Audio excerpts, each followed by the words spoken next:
Now it's rap. That was a pretty good interview. I was like, I heard it. Starting now. This nigga Jay got out of the cut already. Get the fuck back in here. Everybody's supposed to be in it. We're literally doing like 30 seconds. 30 seconds, would that be it? Just go back to where you were. You didn't even have to move with your ugly ass. What's going on, guys? It's your boy K Smooth, and today I am bringing you the interview that everyone has been waiting for with my boy Mello here, and he is the owner of Abthrax. What's going on, bro? What up, bro? How you doing? So today we're just going to talk to you guys, well, mainly I'm going to talk to him about what he wants from his brand and like where he wants to take it and shit. So, first question, what is Abthrax? Abthrax is pretty much me for the past 5 years of my life.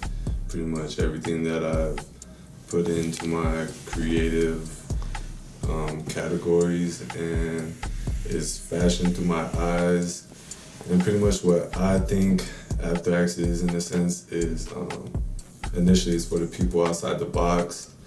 It's for the people who are, you know, kind of slept on, overlooked, or like just, you know, you got mad potential and, you know, one day shit's gonna happen, but for now, you just like kind of stuck in the spot. Yeah, not everybody's seeing your vision. Yeah, it's for all the people like that, and pretty much what I am envisioning it as is, at first I kind of wanted it to be a street brand, like a streetwear brand, kind of like, you know, just skatewear type shit.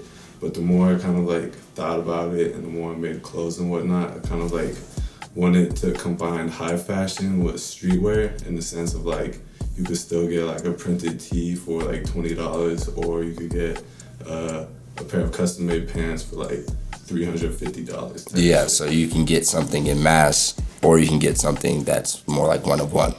Exactly, and so it's like, but on the other hand, I kind of want to combine the two into one, to where in the sense of like almost all the pieces are street related, but they have like that high fashion twist on it. Yeah. With the own kind of like creative twist, and I'm inspired by like a lot of other people, and it's like people see other ideas and whatnot, but it's like just putting your own twist to it. Mm-hmm. I mean, that's what I've pretty much been doing.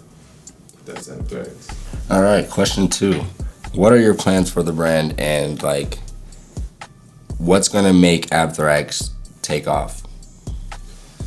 So the plans I have right now, the only like, I mean not the only, got many plans, but can't release them all. But the basic plan I have, you know, if things go according to plan, is just do what I'm doing now. I've been learning how to make clothes from hand, just with some prior knowledge, because eventually my plan is to move to New York, go to like Pratt or FIT, whichever one. So get some further knowledge. Exactly, go to school for it, and then I feel like I just have this feeling like right as I get out of school, that's kind of when I'll be able to support myself off the brand.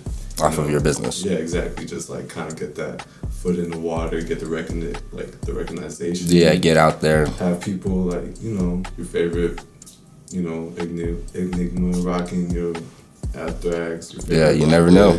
Just like you said, if it has that twist and people get their eye on it, yeah, you never know who's watching. Exactly. So it's like 50% of it is me doing it, but another 50% is like the connections and other people. So I truly do believe like once I get out there, like a lot more shit will start popping off, and like, yeah. All right, next question. Question 3. Who is Mello? Mello? Mello is me. And that was the most high answer I've ever heard. Yeah, man, I'm a mellow guy, you know. Ain't really much to it, nonchalant, and just go with the flow. It's mellow. Mellow in. What's a little bit more about your background? Like, what made you who you are today? Man, life. Life itself, just everything that comes with it, good or bad, you know. You take it all and just use it. This is how you let it out. I mean, yeah, in the most valuable sense, you could say that. I guess how I express myself is greatly through my art. I guess you could say I'm not influenced by one person or one specific thing, like life influences. Yeah, you take bits and pieces. You learn as you go. Yeah, not even that. Like, oh, exactly, just like that. But like, just life influences me from the point where if I'm having a bad day, I could express it in something, and then like something great, I could like embroider something or paint something, and then make it, something else that doesn't have to be the original seed of what it was, whether it was a good thought or a bad thought. Yeah. Yeah. All right. Question number 4.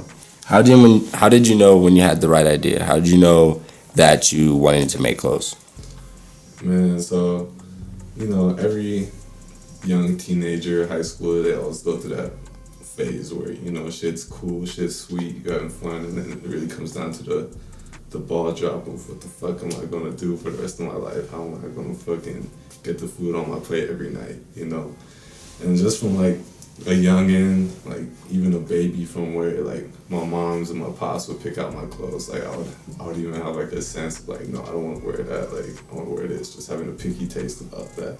And then that grew into more of like applying, matching, messing around with it.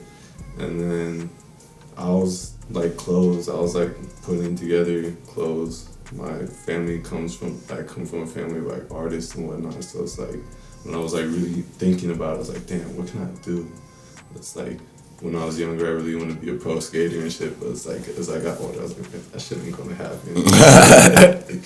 I feel you. Yeah, that shit ain't gonna happen. So it's like, and then I just think it's like the most simple shit, It's like the dude who made a fucking sham wow, they can get rich off like Yeah, the simple most simple things. invention. It's like he probably sitting on a cool couple M's right now just for like something that absorbs water. It's like people are gonna need clothes for the rest of their life until the world ends or some shit. It's like that's always gonna be a supply and demand chain right there. And it's like in my eyes, why not create clothes in my head that I think is cool, that I think is fashionable, and for other people to buy it? And that's just like pretty much a compliment to me. That's saying like other people like pretty much see it how I do. They want to acquire it and rock it. And so it's like if I'm getting paid just for my thoughts and ideas, that's the best way I can live. Yeah, exactly. Live your way. No doubt. It's like I can't have a boss. Yeah, That's just you're me. your own boss. I am my own boss. It's Exactly. Like, I'll make my own deadlines because I cannot work for someone for the rest of my life. Yeah. That shit just is not for me, man. Nah. All right. So, what's your approach to the market? Like, how do you feel like you're gonna get your foot in there? Maybe a little bit before you get into college that you want to go to. Yeah, so I'm still like asking myself that question too, because for me, 2019 was just a year of consistent releasing of merchandise just to get it out. Like back to the question when you said like, what is it? Where did it start from? Like in 2016, that's kind of when I made the choice. Like this is what I want to do, and then of course you got to execute a couple more decisions. It's like a lot of people when they make a brand, it's like, oh yeah, it's easy. You just like get a name, you do this, you do that, and then it's done. It's Yeah. like, nah, It's not that easy. Not that easy. It's not that easy, dude. Patents and trademarks and ideas and logos, and then it's like after a while you do get burnt out and like shit just like your brain gets fried from it and you just get in creative droughts. So all that shit goes into hand, really.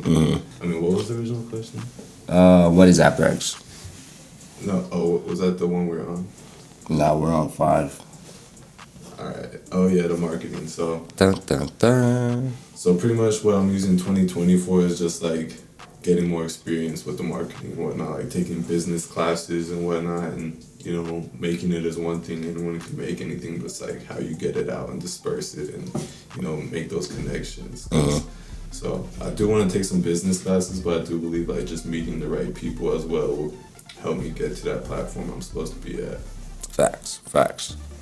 All right, so I've been watching your social media a little bit. I saw that you asked the people would they rather have you, like you said, drop more of those teas, like you just order a mass supply, or do they want you to drop the rare shit? Collections. Yeah. So what did you get? What was your input on that? So I feel like it all depends where I'm at right now. Like I'm not even crazy big or nothing. I'm just, getting there slowly but steady. And I think at the point that I'm at, I want to stay consistent with the clientele that I do have. So in a sense, like, it's hard for me if I would just like want to save up a lot of clothes and I can't share the designs to the media or the public. So like, kind of puts me back in the low key to the point where like I'm not getting viewed as much. So like that kind of puts the dent in the car right there. On the other hand, if like I'm just doing little drops like once a month type shit, then that still brings a consistent audience in. So it's like, I feel like for the meantime, it's good just doing the like consistent little drops, but once I like do get a bigger base, then it would be better to go to like the seasonal drops and whatnot. All right, and then I also did see on your Instagram that you've been getting a lot of people watching you from the New Era group, and then they might be wanting to work with you when you venture out to New York. What's that looking like? Yeah, so out in New York, shout out my man's Rockin' Mouth 47 from Pro Era. I just reached out to him sometime last year, just on some cool shit like acknowledging them. I don't know if you guys know like Pro Era, Joey Badass, all them. That's the group we're talking about. And so I just reached out to him on some cool shit like, yo, this is my shit. If you like it, cool. I'll send you some shit. Fuck with me. If you don't, you know, to each his own. And you know, being the cool dude he is, I didn't expect it, but I actually got a reply back and been ping-ponging back and forth for a little bit. And can't really say much. There ain't really much to say to begin with, but just, you know, collab might be coming, big things might be coming 2020, so that's all I can really say for now on that. Big things coming 2020, people. Definitely. All right, so next question. What's gonna set Abthrax apart? So like, a lot of fashion brands end up copying each other. Yeah.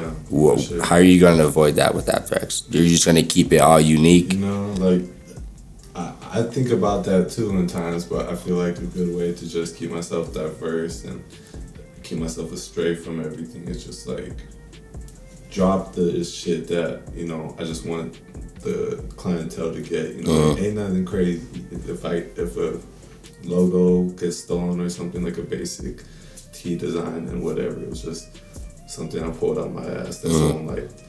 So it's like, if I just keep the shit that I really, you know, believe that is valuable product, I could save that on the low for the time and place that it needs to be and then drop it. So it's like, that's all my process, because as I said, I kind of wanted to combine the street with the high fashion.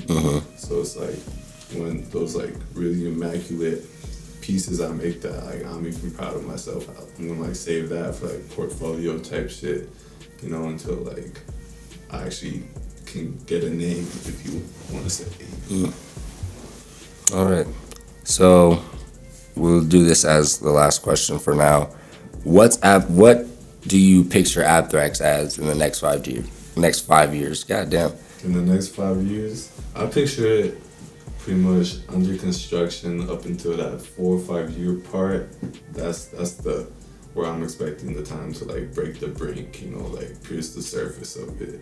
Like, so I expect for the next like 2 to 3 years just for it to be basically under construction, me learning how to do everything, still like setting the skill up, adapting my own, you know, my own steez to it.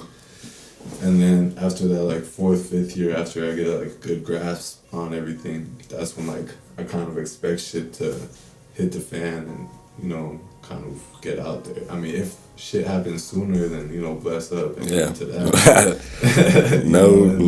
That's way better in time, you know. So, always. and at least in my head, that's my expectation. Yeah, that's patience. Yeah, exactly.